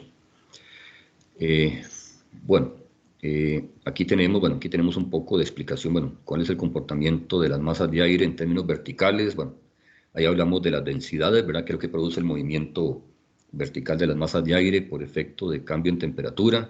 No vamos a explicar mucho eso, simplemente lo importante. Eso sí es importante que hablemos. Bueno, a pesar de que tenemos esos movimientos verticales a nivel atmosférico, hay ciertas zonas, vamos a ver, el movimiento no es continuo, pasa algo similar a lo que vimos en términos horizontales, ¿verdad? Que el movimiento no es continuo, sino que existen ciertas zonas donde se corta ese movimiento vertical, digamos, de abajo arriba y de arriba hacia abajo, ¿verdad? A lo largo de la troposfera principalmente, ¿verdad? Que es donde nos interesa. Entonces, debido a eso es que se define lo que se llama atmósfera inestable y atmósfera estable. Son zonas donde el aire se mueve rápidamente, verticalmente, ¿verdad? Ya sea de arriba para abajo o de abajo para arriba. Entonces, si se mueve rápidamente, tenemos zonas inestables. Si se mueve o prácticamente no se mueve, tenemos zonas estables. Entonces, ¿cómo se originan estas zonas inestables y zonas estables? Bueno, porque resulta que en términos netos ya vimos que se espera que la temperatura disminuya conforme pasamos de la superficie de la Tierra hasta, si vamos aumentando en altura. Bueno, ya ustedes saben eso, ¿verdad? Que se espera que la temperatura vaya disminuyendo. Pero si lo vemos en términos locales, vamos a ver aquí hay un dibujito donde lo explica este. Si lo vemos en términos locales, en realidad la temperatura, digamos, en ciertas zonas, en términos locales, digamos, estamos hablando sobre una ciudad en particular, puede ser que el comportamiento sea este. Vamos a ver, bueno, en términos globales uno esperaría que la temperatura fuera disminuyendo. Entonces, digamos, uno esperaría una línea recta con pendiente negativa, ¿verdad? Menor temperatura conforme la altura aumenta. Pero resulta que en realidad, en términos locales, uno puede tener comportamientos de estos. Bueno, resulta que a cierta altura puede ser que la temperatura más bien vaya aumentando con la altura y después otra zona donde comienza a disminuir, otra donde comienza a aumentar, otra donde se mantiene estable y así va, ¿verdad? Si no es una disminución continua, ¿verdad? Digamos, la disminución sería el comportamiento promedio, pero repito, debido a situaciones locales, ¿verdad? Comportamientos, eso tiene que ver mucho con la meteorología local, ¿verdad? Puede ser que tengamos zonas de aumento, zonas de incremento, entonces tengamos este comportamiento. Entonces, ¿qué es lo que pasa? Bueno, pensemos en lo siguiente.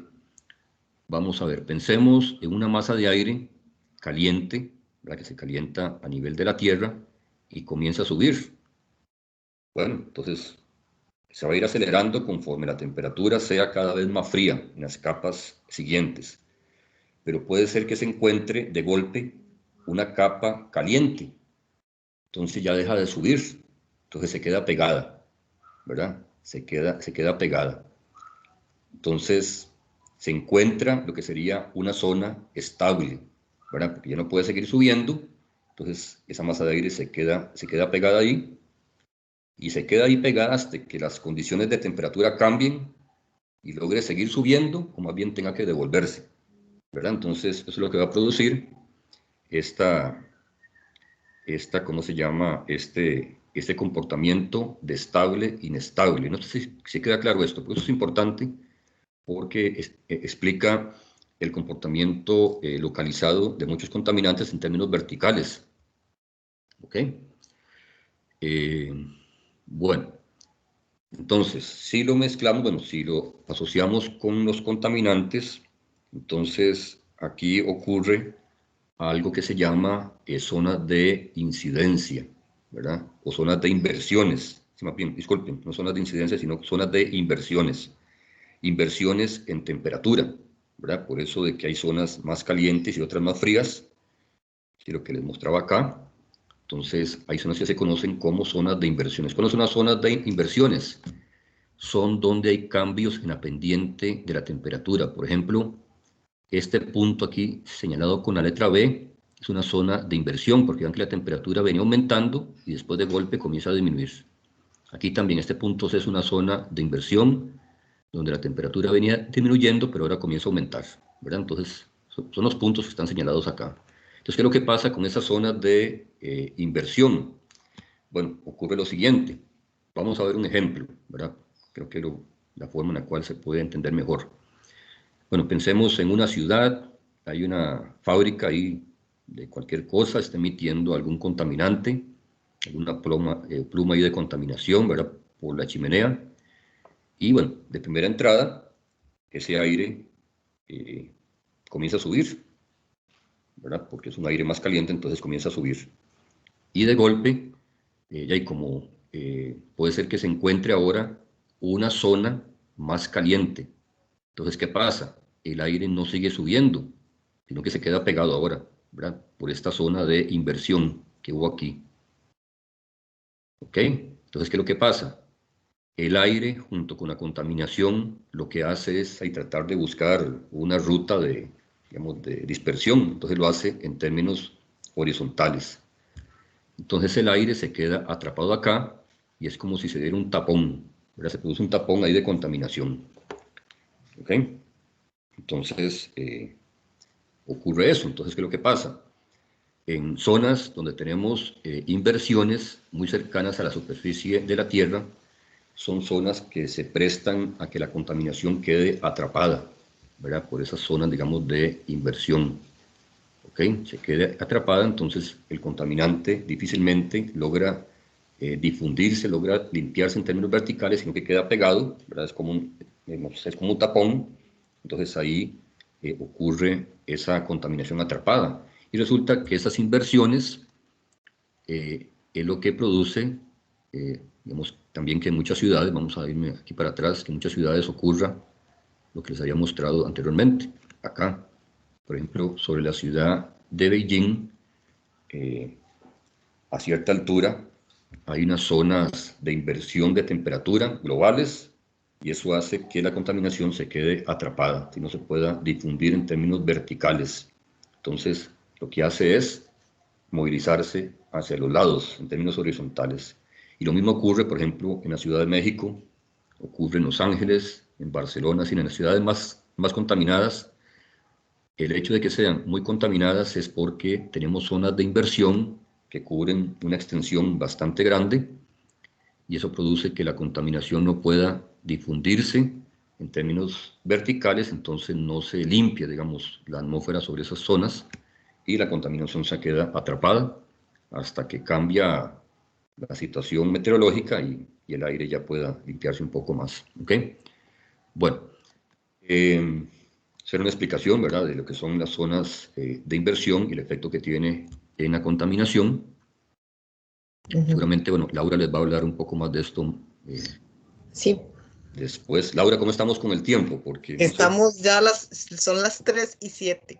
Ya ¿qué hora salen tenemos ellos? a las 3. A las 3, entonces no.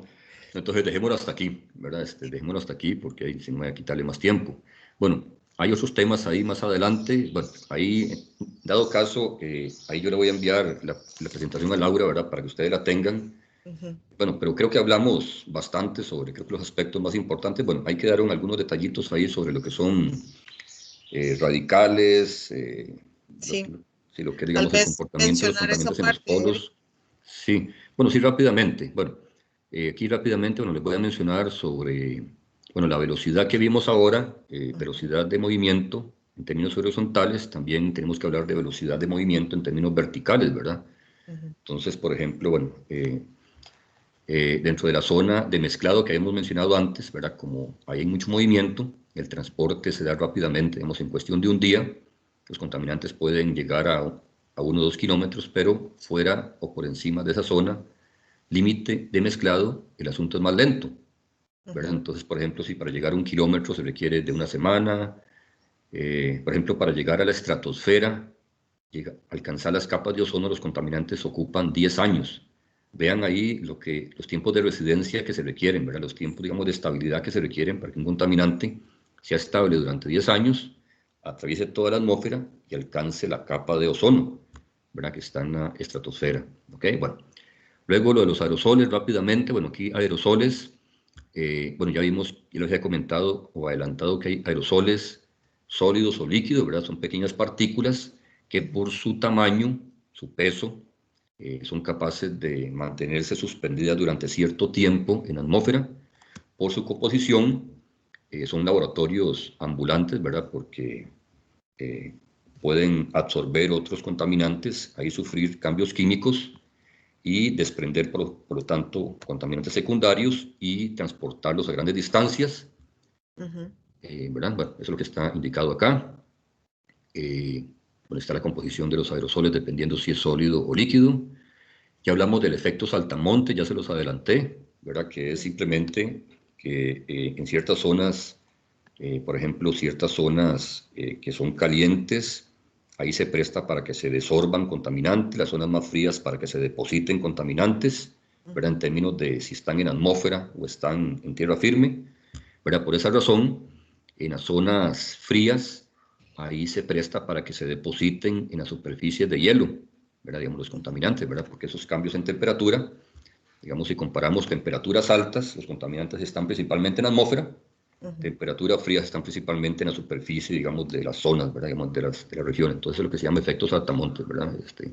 Donde el contaminante brinca, pasa a la atmósfera o se regresa a cuerpos de agua o tierra firme en función de la temperatura. Bueno, hay tamaños de aerosoles, ¿verdad? Hay de diferente tamaño. Hay una clasificación ahí con nombres particulares, ¿verdad? Dependiendo de el tamaño que tenga el aerosol. Esto es interesante. Bueno, en función del tamaño, resulta que, bueno, por efectos de coagulación y sedimentación, ¿verdad?, que no voy a entrar en detalle, lo interesante es que, bueno, uno esperaría que las partículas de aerosoles, entre más finas, tarden más en la atmósfera. Pero aquí ocurre algo interesante. Por ejemplo, sí es válido, eso es válido, por ejemplo, para los aerosoles grandes. Los aerosoles, digamos, de mayor peso, eso sí tardan o están durante muy poco tiempo en la atmósfera. Pero resulta que los aerosoles, ya después de que pasan cierto tamaño, ¿verdad?, digamos, en cuanto a que son cada vez más pequeños, resulta que esos aerosoles muy pequeños tienden a coagularse fácilmente. Entonces rápidamente forman partículas más grandes. Entonces, por esa razón, aerosoles muy finos no permanecen durante mucho tiempo en la atmósfera, sino que se coagulan rápidamente y caen. Y se sabe entonces que los que más permanecen en la atmósfera son los de tamaño intermedio, ¿verdad? Entonces, eso es lo que muestra esta gráfica de acá. Bueno, hay explicaciones ahí más en detalle, ¿verdad? Pero es importante. Luego, cuanto a los radicales, hay moléculas que pierden, bueno, que tienen electrones desapareados. Estas moléculas son sumamente oxidantes, ¿verdad?, buscando ese electrón que les hace falta. Bueno, al menos tienen un electrón desapareado, buscan ese electrón que les hace falta, entonces los convierte en sustancias sumamente oxidantes, radicales. Bueno, antes se llamaban radicales libres, ahora solamente se les acuña el nombre de radicales simplemente. Hay procesos, digamos, que explican el comportamiento de los radicales, ¿verdad?, porque tienen, a la hora que actúan en reacciones químicas, ¿verdad?, si reaccionan contra lo primero que se les pone por delante, ¿verdad?, son sumamente reactivos, son sumamente peligrosos en algunos casos, ¿verdad?, los famosos radicales. Entonces participan en muchos procesos a nivel atmosférico. El más importante de los radicales que tenemos nosotros es el radical hidroxilo. Vean que no es el ion hidroxilo, sino que es el radical, ¿verdad? Por eso se pone como OH y un puntito. Es el radical más importante durante el día, tenemos que aclarar eso. Es prácticamente una escoba atmosférica. Si no fuera por la formación natural de este radical, nosotros estaríamos ya, bueno, ya hubiéramos desaparecido, ¿verdad?, ya estuviéramos cubiertos de contaminación, ya hubiéramos muerto todos, ¿verdad?, gracias a la formación de ese radical que reacciona con una gran cantidad de contaminantes, es que se mantiene una concentración relativamente baja, ¿verdad?, de muchos contaminantes peligrosos. Bueno, hay una gran cantidad de procesos naturales que forman ese radical hidroxilo. Hay constante seguimiento sobre la variación de concentración de ese radical, tanto a nivel horizontal como vertical, ¿verdad?, porque debido a que es una especie con un tiempo de residencia muy corto, es sumamente inestable, entonces, digamos, su concentración varía mucho en términos locales, ¿verdad? Entonces, varía mucho en términos horizontales y verticales.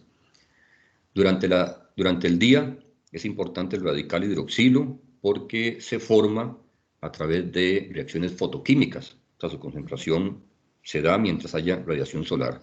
¿Qué pasa durante la noche? Baja la concentración del radical hidroxilo, pero comienza a aparecer el radical nitrato, que no es el ion nitrato, sino que es el radical nitrato. Entonces el radical nitrato entra a sustituir durante la noche lo que hace el radical hidroxilo durante el día, ¿verdad? Entonces se convierte en la escoba atmosférica nocturna, digámoslo así, ¿verdad? Bueno, también para mencionarles que muchas de las reacciones que consumen la capa de ozono, que llegan a formar el famoso agujero de ozono, son reacciones donde participan radicales, ¿verdad? Son reacciones donde participan radicales, ¿verdad? Y bueno, ya hablamos, ¿verdad?, sobre el hecho de que los polos sean los basureros, digamos, de la Tierra, ¿verdad?, y todo se acumula ahí, ya hablamos un poquito de eso. Y lo último es, bueno, que está aquí en la presentación, es sobre lo de la lluvia ácida, que eso también es importante. Muchachos, no es cierto, por ejemplo, yo he escuchado, bueno, personas indicarlo y cierta literatura ahí no validada, que ya consideran la lluvia ácida cuando el pH está por debajo de 7. Eso no es cierto, porque resulta que de forma natural, el pH de la atmósfera, el agua que está presente en la atmósfera, de forma natural está en un pH que va entre 7 y 5, ¿verdad? Entonces, sí, dependiendo, digamos, de la zona, ¿verdad? Podemos tener pH más cercanos a 5, más cercanos a 6, ¿verdad? Pero oscila entre pH 5 o 7, ¿verdad? Estamos hablando, digamos, del pH natural. El pH natural de la atmósfera es ácido, ¿verdad? Entonces, por esa razón es que cuando hay exceso de sustancias ácidas, ahí sí el pH puede bajar de 5. Entonces, se considera que la lluvia es ácida, el ambiente es ácido peligroso cuando está por debajo de 5. Entonces, se habla de pH, perdón, de lluvia ácida si la lluvia tiene pH por debajo de 5. Recuerden eso, ¿verdad? No simplemente porque está por debajo de 7 ya es ya lluvia ácida, ¿verdad? Que muchos lo mencionan y ustedes habrán escuchado algo por ahí. Bueno, muchachos, y eso era todo, ¿verdad? Bueno, aquí una investigación, ¿verdad? Donde cómo la acidez de los lagos, estudio que se hizo en Estados Unidos, cómo la acidez de los lagos ha ido incrementándose año tras año, ¿verdad? Y eso ha producido efectos nocivos sobre los ecosistemas, sobre todo lagos donde hay mucho material alcalino, ¿verdad? Lagos que se han visto afectados, ¿verdad? Por la acidez de la atmósfera. Bueno, y eso era todo. No nos faltaba mucho. Eric, Ajá. muchísimas gracias. La verdad es que No, con siempre mucho es gusto. muy interesante oírte. Sí, con mucho Ahí hay gusto. una pregunta de Josué. Ajá. Buenas, profe, ¿cómo está? ¿Qué tal? ¿Cómo le va, Josué? Bien, ¿y usted? Una Bien, pregunta gracias. sobre las zonas de inversión. ¿A qué diferencia de Ajá. temperatura se dan? Bueno, ahí en realidad, Josué, lo que ocurre, bueno, se llama zona de inversión cuando hay un cambio en la pendiente. Vamos a ver, viéndolo así, una zona, bueno, donde traemos, por ejemplo, una pendiente negativa, digamos que la temperatura vaya disminuyendo conforme aumenta la altura. Si hay un cambio en la pendiente, digamos, a positiva, ¿verdad? Entonces ya comienza, llegamos a un punto en donde más bien la temperatura comienza a aumentar en lugar de disminuir. Entonces, si hay un cambio, digamos, de positivo a negativo o negativo a positivo en la pendiente, ¿verdad? Conforme va cambiando la, la temperatura, entonces ya se considera como como un punto de inversión. Ok, ok. Muchas gracias. Claro, no sé si la pregunta andaba por ahí, pero eso fue lo Sí, andaba lo por que ahí. entendí. Ok, Yo perfecto. pensé que ocupaba como una diferencia grande como para que se diera el efecto en las zonas.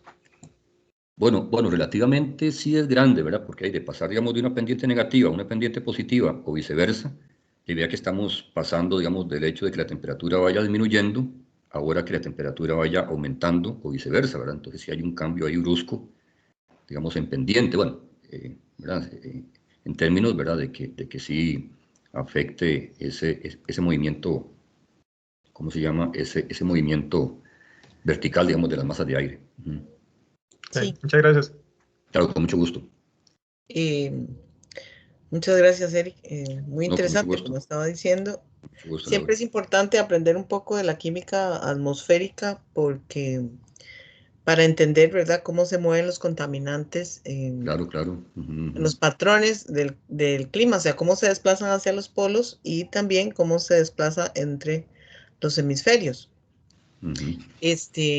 ¿Verdad? Nosotros vamos a enfocarnos, ahorita empezamos a ver, por ejemplo, emisión, que tiene que ver con la calidad del aire, y vamos a ver con detalle, ¿verdad? Lo que pasa, digamos, más los efectos locales de la contaminación, ¿verdad? Y el fenómeno de inversión que mencionaste, ¿verdad? Cómo afecta el hecho de que, cómo afecta la calidad del aire. Claro, Ahora claro. que estabas mostrando lo de Beijing, una de las cosas, bueno, que yo logré recuperar el año pasado, cuando el tema de la pandemia, fue que en diversas ciudades, ¿verdad? De China, sobre todo, de Italia, eh, como esa restricción que tuvimos a nivel mundial cambió la calidad del aire en varias Claro, ciudades, ¿verdad? Y se ve, claro. o sea, fotos de satélite donde Sí, se ve hay unas la fotografías por ahí, disminución de la sí. de la Increíble, sí. contaminación. No, por Entonces, eso, sí, no, por eso, disculpa, sino, por eso se ha dicho, digamos, que en términos ambientales, bueno, un mal por un bien, se ha dicho que en términos ambientales esto ha sido como un reseteo, ¿verdad? sí, Digamos, de la Tierra. Sí, sí, Lo que definitivamente. hacía falta, sí. De ahí. Y digamos, en los patrones del clima que hablaste, ¿verdad? El efecto de Ujú, los vientos y las brisas y cómo los contaminantes se mueven, ¿verdad? ujú, ujú. Dijiste, digamos, que aquí en San José eh, tenemos un sistema, digamos, de limpieza natural, ¿verdad? Ujú, Pero que aún correcto. así podemos ver los efectos de los contaminantes o el desplazamiento de los contaminantes, por ejemplo, con la erupción del Turrialba, ¿verdad? Ujú, ujú. Como las cenizas o el material particulado que salió por la erupción del 2015 llegó hasta el aeropuerto, ¿verdad? Por el Claro. efecto de Ujú, los vientos, ¿verdad? ujú, Como por ejemplo el olor a azufre, de los óxidos de azufre que salían del volcán, se sentían de este lado, digamos, de este lado digo yo, Moravia, ujú. Alajuela, ¿verdad? Y del lado, por ejemplo, de Cartago, donde estábamos nosotros en el TEC, prácticamente solo una vez creo que se percibió, pero el resto del tiempo no. Y por la dirección del Entonces viento, más creo, que todo, sí. Ujú, ajá, ujú. entonces creo que en ese sentido la charla es súper valiosa. No nos alcanzó el tiempo, ¿verdad? Sí, no. No, no, Pero pero le bueno, agradezco al mucho a los fin, chicos que se no, pero quedaron. al fin logramos ahí, creo que los temas que faltaban los logramos ver rápidamente, ¿verdad? Ajá, Pero creo que sí se logró cumplir ahí el objetivo, ¿verdad? Que sí. vieran si todo este comportamiento global, de verdad, que presenta la atmósfera, Ujú. eh, cómo tiene efecto en el transporte de los contaminantes. Entonces creo que por ese lado ellos ya se llevan una visión bastante buena, ¿verdad? De lo complejo Sí, que es la atmósfera en esos términos. bueno. Así que entonces yo te doy las gracias. Le doy un arroz con leche, pero bueno, eso será después. Lo llevan como varias ollas, ¿verdad? Sí, ya llevo varias ollas. Ya Sí, llevo la olla completa. está bien, Laura, Bueno, con muchísimo gusto, ¿verdad? No bueno. es necesario, se Chicos, siempre sabe, ¿alguna ¿verdad? pregunta más? De mi parte por ahora no. Gracias. Bueno, muchachos, Gracias. entonces un gusto, que estén muy Ok. bien. Bueno, Hasta luego, Laura, nos muchas vemos gracias. entonces. Claro. Muchas